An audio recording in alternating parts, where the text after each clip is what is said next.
Welcome to our Asian Star Trend channel. Today we have the following news, hope you and your friends follow along. 72 episodes of the short drama Gardenia and Gardenia. K-Chun and Zhai Yiying's new drama recommendation. Just between us, okay, a cup of instant noodles and a life-altering secret. I had instant noodles, Lulu whispered, as if confessing a crime. It's nothing, really. I'm only telling you, so don't go blabbing. She sighed, slumping into her chair like a deflated balloon. I think my sister's really going to marry that guy. She's dead set on it. Kikian, what do we do? Sun Wuxian blinked. The question was direct, but the answer? Anything but simple. She coughed, buying time, but Lulu's wide eyes demanded something more than a shrug. Now, let's be honest, Sun Wuxian wasn't exactly known for diving into the muddy waters of other people's relationship drama. She had mastered the art of polite silence at family dinners and knew the subtle skill of nodding without agreeing. But lately, something had changed. Her words carried more weight. In the family group chats, in whispered phone calls with relatives, people had started to listen. To ask. That's the thing about growing up. One day, you're the one asking for opinions. The next, you are the opinion. But back to Lulu and her instant noodles. Behind her casual snack was a whirlwind of worry, fear, maybe even heartbreak. Her sister's looming marriage wasn't just a wedding announcement, it was a ticking time bomb. Was he the right guy? Were they moving too fast? Or was Lulu simply afraid of losing her sister to a life she couldn't understand? And what do you say to someone when their question isn't just about what to do, but about how to feel? The room was silent. The noodles were soggy.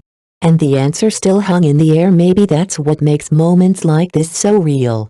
They're not about grand gestures or perfect advice. They're about presence. About sitting with someone in their uncertainty and saying, I don't have all the answers, but I'm here. So next time someone offers you a bite of their worries over a bowl of instant noodles, take it. You might not fix their life, but you might just feed their courage. When silence speaks louder than love, a sister locked away, and a boyfriend who never came. Sun Wuxian paused, eyes narrowing. What about the guy? It wasn't just a casual question, it was the question. Lulu bit her lip. The air between them thickened with something heavier than words. Zhai Yiying, she was pregnant, she finally said, voice barely above a whisper. She didn't know. He didn't know either. The silence cracked, and now, my aunt forced her to get the surgery.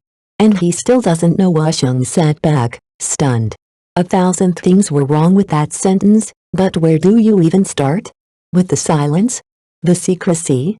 Or the fact that someone's whole future had been rearranged and no one involved even knew? My mom's locked my sister at home, Lulu continued, her voice a mix of anger and helplessness.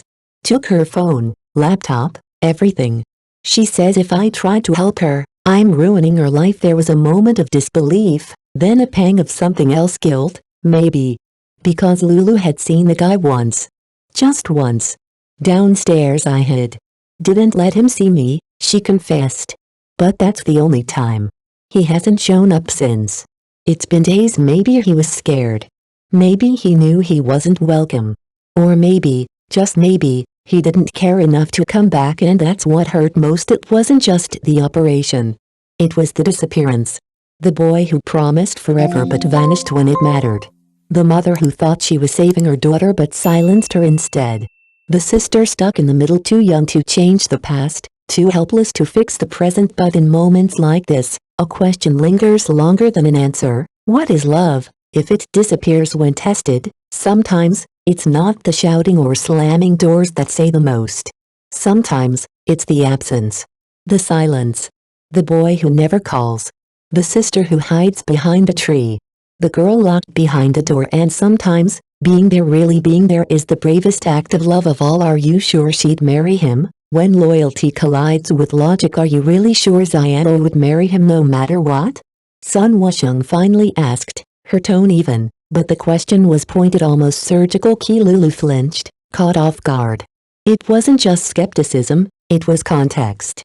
And Wuxian had a memory like a camera, one that never cropped out the uncomfortable details. Because here's the thing, Zhai Yiying wasn't exactly the starry-eyed, head-over-heels type. She wasn't cruel, but she was sharper than most. From a young age, she had this uncanny radar for status, for power, for the right kind of people. And the guy in question? He didn't check many boxes. Washung remembered it all too clearly. Back then, when the extended family would visit from their mountain village, Zhai Yiying had a way of smiling without really smiling. Of saying hi without really seeing them. She never said anything cruel, but she didn't have to. The air around her did it for her. She wasn't a gold digger, no. But she had ambitions. Eyes set on bigger things, brighter cities, better lives. So the idea that she'd fall this hard for someone so clearly disapproved of it didn't quite add up. If someone else had brought this story to her, some cousin with a flair for drama, Sun Washung would have politely nodded, then filed it away under probably exaggerated. But this was Lulu talking, and Lulu didn't lie. She didn't have the energy for it. She didn't dramatize, didn't perform. She felt things quietly, deeply, sometimes in ways that snuck up on you. And if she said Zhai Yiying was serious about this guy, then maybe the story was messier than Washung thought. Still, logic fought back. Zhai Yiying's not the type to dig herself into a hole she can't get out of, Washung muttered, more to herself than to Lulu. She's clever. Always has been, but then again, love doesn't always bow to cleverness. Sometimes it just crashes through. So maybe the real question wasn't why Zhai Yiying was making this choice, but what it was costing her to make it. If she can't be with him, she'd rather die a sister's secret, and the cost of love. Truth be told, Lulu wouldn't have said anything, not a word, if she hadn't been pushed to the brink. Some things, you just don't air in public. Not in a family like theirs. Not unless you're desperate, and that's exactly what she was, which is why the first thing Sun Washung couldn't wrap her head around wasn't the pregnancy, or the surgery, or even the radio silence from the boyfriend. No, what made her stomach twist was this: why would someone like Zhai Yiying, sharp, proud, calculating Zhai Yiying, insist on marrying him? He's not worth it, Washung wanted to say. But she stayed quiet, because Lulu's next words came like a punch to the chest. My sister said. Lulu's voice cracked. She said if she couldn't be with him, she'd rather cut her throat. Or hang herself. The words landed with a thud. She stopped eating since the surgery, Lulu continued, eyes downcast. My mom's been forcing food down her throat. There it was, the last piece of the puzzle, the darkest corner of the room that no one wanted to look at. This wasn't about love or pride anymore.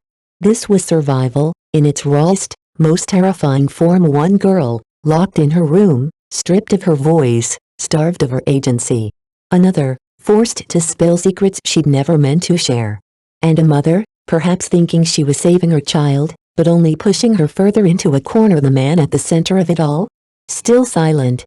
Still missing. Washung felt something tighten in her chest. Not just helplessness, but outrage.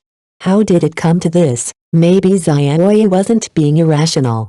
Maybe she was just trying to hold on to the only choice she had left. Or maybe, somewhere deep down, this was her way of crying out, not for him, but for herself.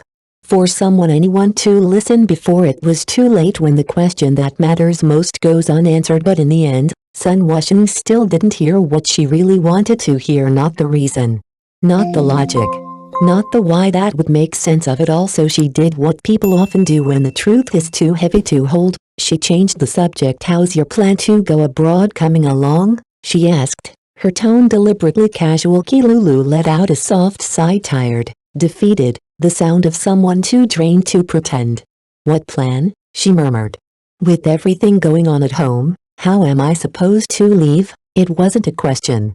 It was a statement. A surrender. I don't even really want to go, she added, almost like an afterthought. But I have to, don't I? Can't not go. Maybe at the end of the year. I'll figure it out then. And just like that, the weight shifted from Zhai Yiying's unraveling crisis to Lulu's quiet self-abandonment. Because sometimes, tragedy doesn't scream. Sometimes it settles into the people around the fire, not just the one standing in the flames. Lulu was stuck between duty and desire, between what she wanted and what she owed. The dream of going abroad, once so full of promise, now hung in the air like a chore she was too tired to complete. Sun Washung didn't press her. What was there to say? It'll be okay felt empty. You should go felt cruel. Some things don't need fixing. They just need witnessing. So she nodded, eyes soft. And for a moment, they sat there, two girls caught in the quiet wreckage of someone else's war, because when families fall apart, it's not always the ones screaming who bleed the most. So, what do you think of Zhai's performances so far? Drop your thoughts in the comments, and don't forget to like and share to support this rising star, because her best chapters are just beginning.